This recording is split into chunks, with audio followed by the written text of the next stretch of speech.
자, 오늘 이 새벽에 하나님께서 우리에게 주시는 하나님 말씀은 사사기 9장 1절에서 6절까지 말씀 같이 보도록 합니다. 사사기 9장 1절에서 6절까지 저와 여러분이 한 절씩 교독합니다.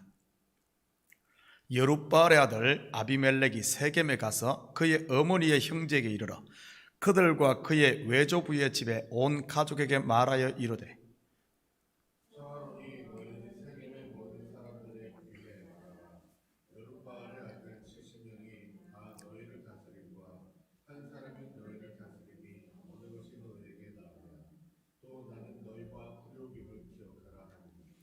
그의 어머니의 형제들이 그를 위하여 이 모든 말을 세겜의 모든 사람들의 귀에 말하며 그들의 마음이 아비멜렉에게로 기울어서 이르기를 그는 우리 형제라 하고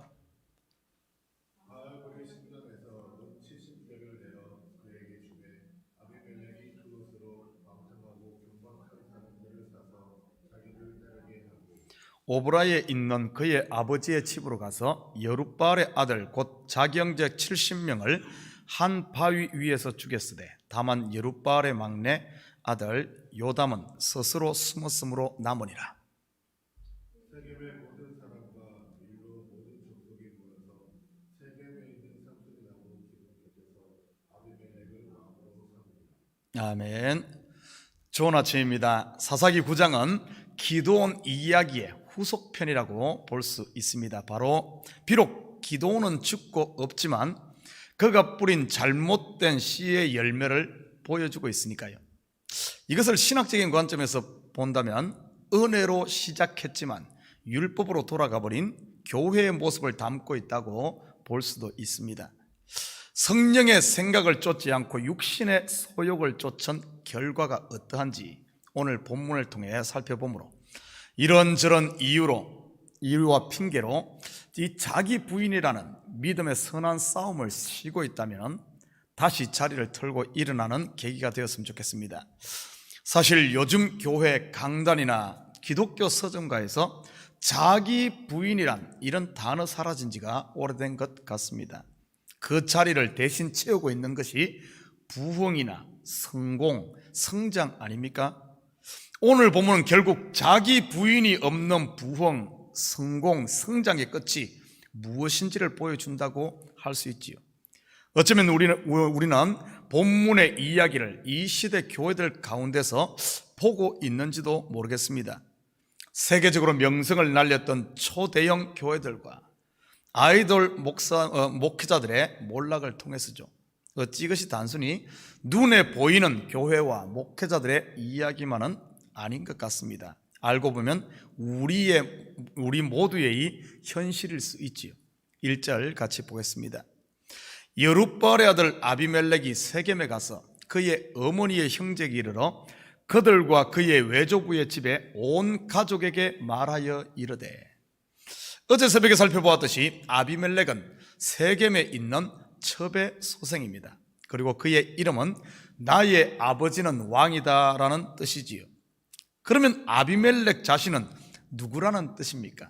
우리 아버지가 왕이면 나는 왕자라는 말이지요. 기드온은 300명으로 13만 5천의 미디안 군대를 대파함을 통해 전쟁이 여호와께 속했고 또한 그 승리가 하나님의 은혜로 말미암았음을 알았습니다.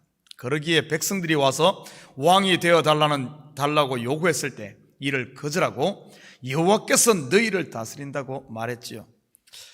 그때까지 전쟁이 하나님의 전쟁이었다면 기드온의 전쟁은 지금부터 시작이었지요. 바로 자기와의 싸움 말입니다. 그런데 기드온은 그 자기와의 싸움에서 이 마음의 칼과 방패를 내려놓고 말았지요. 그러니 그 속에 갈대가 자라 갈대밭이 되어버렸고 그 마음에 쑥대가 자라 그 마음이 쑥대밭이 되었습니다. 교만이라는 갈대, 이 자만이라는 쑥대 말이지요. 사실 이 진리는 우리에게도 똑같습니다. 구원은 자기의 아들을 십자가에 내어줌을 통해 하나님께서 홀로 이루셨습니다. 바로 인류 구원을 위한 대속사역은 하나님의 전쟁이었던 것이지요. 그리고 그 구원을 우리는 선물로 은혜로 받았습니다. 나는 구원받았으니 그것으로 끝일까요? 아닙니다. 오늘 기도원의 이야기처럼 우리의 싸움은 이제 시작인 것이지요. 자기와의 싸움 말입니다. 진정한 신앙생활은 더 많은 것을 움켜쥐는 싸움이 아닌 내려놓음의 싸움입니다. 우리 성경에 보면은 야곱의 이야기가 그 이야기 아닙니까? 사도 바울의 이야기도 깊이 들여다보면은 마찬가지입니다. 끊임없이 내려놓음의 싸움. 세상 사람들이 말하는 복은 더 많은 것을 움켜쥐는 것을 말한다면 성도들의 복은 얼마만큼 더 많이 포기하는 것을 말하지요. 계속해서 봅니다. 아버지 기드온이 속으로 스스로 왕노릇했다면 이들은 동네방네 떠들며 왕노릇했지요. 기드온에게는 아들이 70명 있었는데 그 축에 들지 못하는 아들이 바로 오늘 본문의 이 아비멜렉입니다. 첩의 소생으로 왕위 책봉에는 아예 배제되어 있었지 않겠습니까? 그러니 더 떠들고 다녔는지도 모르겠습니다. 우리말의 빈깡통이 요란하다는 말처럼 말이지요. 다시 말해 그는 왕이 될 수 없는 존재, 왕이 아닌 존재라는 말입니다. 그런데 이 아비멜렉이 기어이 왕이 되려고 하네요. 이 이야기는 어찌 이 아비멜렉만 그러겠습니까? 우리 속에도 이 아비멜렉처럼 왕이 되려고 하는 존재가 있지 않나요? 왕도 아니면서 왕노릇하려고 하는 존재 말이지요. 바로 이 자기라는 옛사람 말입니다. 성경에 보면 이와 아주 유사한 이야기가 창세기에 나옵니다. 바로 아브라함의 첩 하갈의 소생인 이스마엘이지요. 하나님께서 약속한 언약의 씨는 반드시 아브라함의 아내 이 사라를 통해 나와야 하는데 약속의 자녀가 아닌 첩의 소생이 장자 노릇하려고 하다가 결국 쫓겨나지 않습니까? 계속해서 아비멜렉이 어떻게 왕이 되는지 보십시다. 2절입니다. 청하노니 너희는 세겜의 모든 사람들의 귀에 말하라. 여룻바알의 아들 70명이 다 너희를 다스림과 한 사람이 너희를 다스림이 어느 것이 너희에게 나으냐. 또 나는 너희와 고르김을 기억하라 하니. 요즘 유행하는 단어로 표현한다면 이 아비멜렉이 가짜 뉴스를 만듭니다. 성경에는 기드온의 70명 아들 중 그 누구도 백성을 다스리려고 한다는 말이 없습니다. 그런데도 아비멜렉은 가짜 뉴스를 통해 여론을 조장하고 있지요. 그리고 그는 인맥을 의지합니다. 나는 너희와 고륙이니라 하고요. 3절 계속해서 봅니다.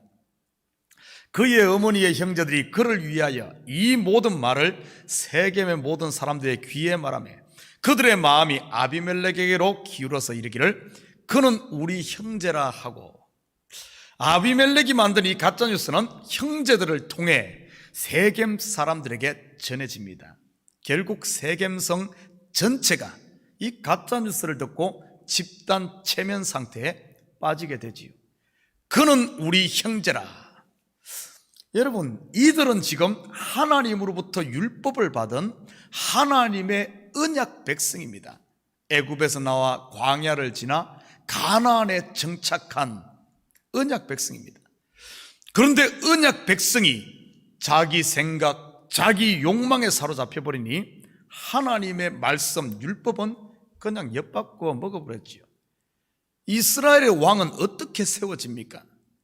먼저는 하나님이 이스라엘의 왕이시고 나중에는 하나님의 기름 부음을 통해 세워지는 것이 이스라엘의 왕의 제도입니다. 그런데 이들은 우리 형제라는 이유로 자기들이 아비멜렉을 스스로 왕으로 세워버리지요. 4절 같이 봅니다. 바알볼이 신전에서 은 70개를 내어 그에게 주며 아비멜렉이 그것으로 방탕하고 경박한 사람들을 사서 자기를 따르게 하고. 자기들이 만든 가짜 왕을 세우는 업무가 착착 진행되고 있습니다. 하나님의 성령으로 감동을 받고 제사장으로부터 기름을 부음받는 대신 우상 신전에서 은을 받고 불량배들을 고용합니다. 마치 바벨탑을 쌓을 때 돌 대신 벽돌로, 진흙 대신 역청으로 한 것과 같이 맥을 같이 하지요. 알고 보면 이들은 자신들의 바벨탑을 쌓고 있는 것입니다.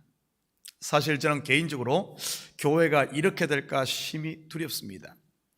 순종을 대신해서 어떤 행위, 제사 행위가 그 자리를 채울까? 이 하나님의 말씀을, 쉐마 이스라엘, 하나님의 말씀을 들어야 되는데 하나님의 말씀 대신에 그냥 내 자랑, 어떤 내 것 PR하려고 이렇게 된다든지, 자기 부인 대신 자기의 어떤 그런 것들을 극대화시키는 것을 하나님의 일로 착각한다든지, 하나님의 은혜를 받는 대신 내 능력, 내 힘이 그 자리를 대신할까 말이지. 하나님의 영광이 있어야 될 자리에 하나님은 강고 없고 어떤 한 존재, 어떤 그런 사람들이 이 아이돌로 자리 잡을까 참 두렵습니다. 5절 같이 봅니다. 오브라에 있는 그의 아버지의 집으로 가서 여룹바알의 아들 곧 자기 형제 70명을 한 바위 위에서 죽였으되 다만 여룹바알의 막내 아들 요담은 스스로 숨었으므로 남으니라. 불량배들을 고용한 이유가 바로 이 쿠데타로 이 정권을 잡기 위해서였네요. 권력에 눈이 머니 형제를 한 자리에서 몰살시켜버립니다. 여러분은 이렇게 생각할지 모릅니다. 하나님이 살아계시다면 어떻게 이런 악인이 선인을 죽이는 것을 보고만 계시지, 나는 그런 하나님 안 믿을 거야, 이렇게 가면 안 됩니다. 조금만 다른 각도에서 한번 보십시오. 제가 서두에서 이 아비멜렉의 이야기는 기드온의 후속편이라고 이야기를 했습니다. 이 70명의 자녀는 결국 무엇을 말하는 것이겠습니까?